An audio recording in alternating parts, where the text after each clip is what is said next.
जरूरी था और इसके साथ साथ प्रशासनिक कसावट के लिए भी बरसात के समय में भी सारे अधिकारी दूरस्थ अंचल में भी जाके अपना काम कर सकें, तो उसमें भी इसका सहायता मिलेगा। जिस तरीके से छत्तीसगढ़ सरकार में विकास का काम चल रहा है, मैं ऐसा समझता हूं कि बहुत जल्दी जो प्रमुख मांगे हैं उसको हम लोग पूरा कराने में सफल रहेंगे। इस क्षेत्र के लिए प्रमुख मांग पहले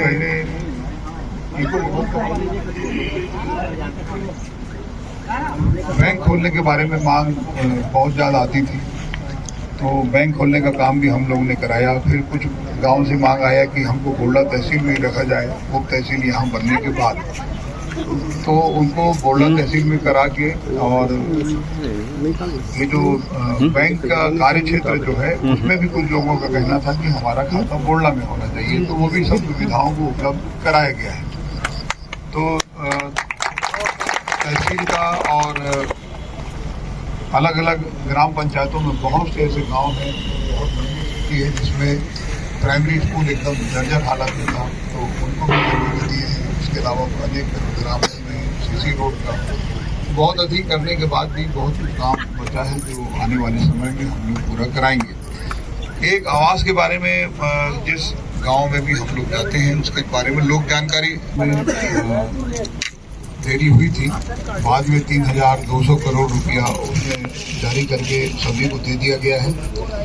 अब सबको देने के बाद भी एक वेटिंग लिस्ट था 6,99,000 लोगों का, तो वो 6,99,000 के लिए हमारे कांग्रेस के राष्ट्रीय अध्यक्ष माननीय खड़गे जी आए थे और उन्होंने बटन दबा के इसको जारी किया है। तो ये जो 6,99,000 जो वेटिंग लिस्ट था, प्रतीक्षा सूची जिसमें लोगों के नाम थे जिनको नहीं मिल पा रहा था, तो उसको भी मंजूरी मिल चुकी है। लेकिन आवास की जरूरत थी, तो उनका सर्वे 1 अप्रैल से हुआ था और उसमें भी 47,090 लोग उसमें चिन्हित हुए हैं, तो उनके लिए भी मंत्रिमंडल ने मंजूरी दे दी है और मैं ऐसा समझता हूँ कि बहुत जल्दी आपके खाते में पैसा आएगा। दूसरी बात, धान खरीदी 15 क्विंटल प्रति एकड़ के हिसाब से अब तक होती रही है। इस बार 20 क्विंटल प्रति एकड़ के हिसाब से धान की खरीदी होगी। धान खरीदने के बाद 4 किस्तों में 9,000 रुपया प्रति एकड़ के हिसाब से दिया जाता है, राजीव गांधी किसान न्याय योजना के नाम से। राजीव गांधी किसान न्याय योजना, ये योजना हमारे पूर्व प्रधानमंत्री के नाम से है और 21 मई को पहला किस्त मिलता है उसके पुण्यतिथि के दिन में। दूसरा किस्त मिलता है 20 अगस्त को। तीसरा किस्त आपको मिलना था 1 नवंबर को, लेकिन 1 नवंबर में चुनाव चलते रहेगा, आचार संहिता लगेगा, तो आपके खाते में पैसा नहीं आ पाएगा। इसके कारण कल राष्ट्रीय अध्यक्ष खड़गे जी आए थे और 24,52,000 किसानों के खाते में 1895 करोड़ रुपया तीसरी किस्त जारी कर दी है। वो सबके खाते में पैसा आ चुका है। कांग्रेस पार्टी। एक बात जो आप सभी के जानकारी में देना था कि आपने 2018 के पहले एक आंदोलन चला था कि इस क्षेत्र को टाइगर रिजर्व बनाया जाए, तो उस समय रेंगाखार इलाके से, खारा से, चिल्पी से, इस तरफ से पूरे लोग एक आंदोलन किए थे कि बाघों का आवागमन है ऐसा बोल के टाइगर रिजर्व बनाया जा रहा है, तो ये टाइगर रिजर्व नहीं बनना चाहिए क्योंकि बहुत बड़ी आबादी को हटाना पड़ेगा।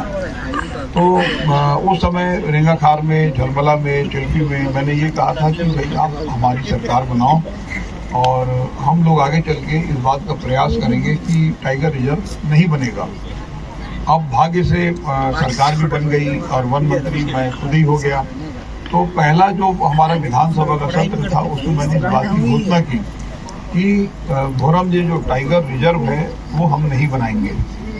उसके बाद करीब 3-4 साल का समय बीत गया और अचानक से ये पता लगा कि नितिन सिंघवी नाम का कोई व्यक्ति, पता नहीं ये किनके इशारे पर कर रहा है, ये हाईकोर्ट में याचिका लगाया।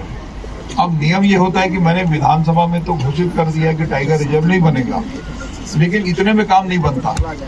उसमें फिर जो हमारा वन्य जीव बोर्ड होता है, वन्य जीव बोर्ड में अध्यक्ष मुख्यमंत्री होते हैं, वन मंत्री उसके उपाध्यक्ष होते हैं, उसमें प्रस्ताव लाना होता है। तो उसमें भी हम लोग प्रस्ताव लाके और उसमें भी फैसला ले लिए कि भोरमदेव टाइगर रिजर्व नहीं बनाएंगे।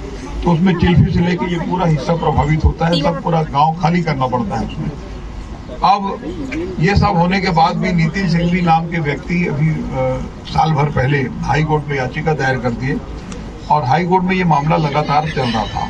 अभी 15 दिन पहले हम लोगों ने वन विभाग की तरफ से बहुत सक्षमता से अपने पक्ष को रखा और हमने ये कहा कि भाई यदि बाघों का आवागमन है तो वो अपनी जगह है, लेकिन इतनी बड़ी आबादी हम कहाँ लेकर जाएंगे और इनको पूरे गांव छोड़ने पड़ेंगे, तो ये संभव नहीं है। और इसलिए राज्य सरकार इसमें बिल्कुल सहमत नहीं है, हम टाइगर रिजर्व नहीं बनाएंगे। तब हाईकोर्ट में हम लोग जीते हैं, अभी वन विभाग की तरफ से हाईकोर्ट में जीत गए हैं और यहाँ टाइगर रिजर्व नहीं बनाने का जो हमारे सरकार का फैसला है, तो हाईकोर्ट ने कहा कि इनका फैसला सही है, क्योंकि बहुत बड़ी आबादी, इतना लोगों को विस्थापित करना, गांव छोड़ना बहुत सरल काम नहीं है। अब वही नितिन सिंघवी फिर किसी के इशारे पे कहता है कि मैं सुप्रीम कोर्ट जाऊंगा, सर्वोच्च न्यायालय। तो आप लोगों को चिंता करने की जरूरत नहीं है। यदि यहाँ पे हम लोग बहुत अच्छे ढंग से वन विभाग लड़ाई लड़े हैं तो सुप्रीम कोर्ट में भी लड़ेंगे और वहां भी जीतेंगे, कोई चिंता करने की बात उसमें नहीं है। तो जो भी विकास का काम आप सभी के सामने है, इसके अलावा मैं ऐसा समझता हूँ कि बहुत करने के बाद भी बहुत कुछ करना बाकी है, वो आने वाले समय में करेंगे और आपका सहयोग और आशीर्वाद बने।